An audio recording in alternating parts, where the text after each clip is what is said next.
Hey guys WhatsApp, আজকের এই ভিডিওতে আমরা কথা বলবো রামায়ণের ফার্স্ট কিছু লুক লিক হয়ে গেছে সেই ব্যাপারটাকে নিয়ে, এবং সেটা রিয়াকশানই দেবো বেসিক্যালি। তো প্রথম কথা যেটা মানে আমার ফার্স্ট রিয়াকশান যেটা সেটা হচ্ছে যে আমার সাই পল্লবীকে দেখে বেশ ভালো লাগছিলো, কিন্তু আমার পার্সোনালি কিন্তু রণবীর কাপুরকে মানে যেরকম আমি এক্সপেক্ট করেছিলাম বা যেরকম এআই ইমেজগুলো সার্কুলেট হচ্ছিলো সেটার জন্যই বোধহয় আমার মনে মনে আমি একটা চিত্রায়ন করে ফেলেছিলাম।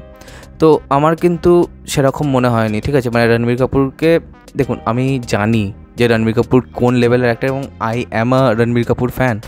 আমার রণবীর কাপুরকে খুব পছন্দ, কিন্তু আমি যেরকম এক্সপেক্ট করেছিলাম সেরকম কিন্তু হয়নি। তবে দুজনের যে কেমিস্ট্রিটা সেটা কিন্তু খুব ভালো লাগছে, কিন্তু রণবীর কাপুরকে অ্যাজ রাম আমি যেরকম ভেবেছিলাম সেরকম লাগেনি, but it's really looking good, ঠিক আছে। আমি আমার যে চিন্তাভাবনাটাকে যদি ছেড়ে দিই তবে এটা বেশ ভাল লাগছে। কিন্তু কেন বলছি, কারণ এখানে যে ব্যাপারটাকে মানে ওয়ার্ল্ডটাকে যেভাবে দেখাচ্ছে না, ওদের পোশাক পরিচ্ছদ যেরকম দেখা যাচ্ছে, তো সেটা বেশ ভালো লাগছে, এবং সেটা দেখে বোঝা যাচ্ছে যে এই ব্যাপারটা পুরো ইন্ডিয়ানাইজ, ঠিক আছে। আমি একটা অন্য কোনো বিশ্বের কোনো জিনিস আমি যে দেখছি না, সেটা কিন্তু মনে হচ্ছে কালচারাল যে একটা ভাইব থাকে, ঠিক আছে, সেই জিনিসটাকে কিন্তু এখানে খুব ভালোভাবে রাখা হয়েছে। এছাড়াও রাজা দশরথের কিছু ছবি লিক হয়েছে, তো সেগুলো দেখে বেশ ভালো লাগছে মোটামুটি। ওইগুলো আমার সেরকম কিছু লাগেনি, কিন্তু প্রথম ব্যাপারটা যেটা এই যে দুজনে দাঁড়িয়ে আছে সেটার মধ্যে একটা আলাদা কিন্তু ভাইব আছে, ঠিক আছে, সেই জিনিসটা কিন্তু বেশ ভালো।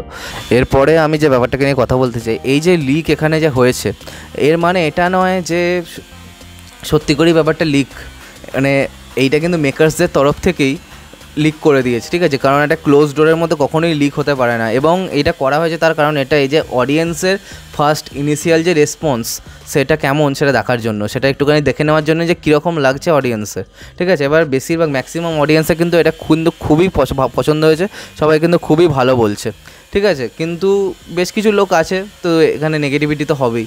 এরকম একটা এপিককে নিয়ে যখন সিনেমা হচ্ছে, কিছু লোক নেগেটিভিটি করবি, ঠিক আছে, পিটার ইত্যাদি ইত্যাদি সমস্ত বলছে, তো সেসবে আমি বদার্ড নই। অন্তত সিনেমাটাকে ভালো হতে হবে, সিনেমার মেকিংটা ভালো হতে হবে, তারপর কিন্তু বক্স অফিস কিন্তু যে কোন জায়গায় যাবে, যদি সব কিছু একবার ব্যাটে বলে হয়ে যায়, মানে বক্স অফিস সে বলে না, মানে হ্যাভক এনে দেবে, প্রাইস লিমিটলেস। আশা করছি সব কিছু ভালোই হবে। তো আজকের মতো ভিডিওটা এখানেই শেষ করছি। কমেন্ট করে জানাও যে তোমাদের কি রিয়াকশান এই ব্যাপারটাকে নিয়ে, আর সাবস্ক্রাইবটা প্লিজ করে দাও যাতে আমার সাথে তোমাদের আবার দেখা হয়।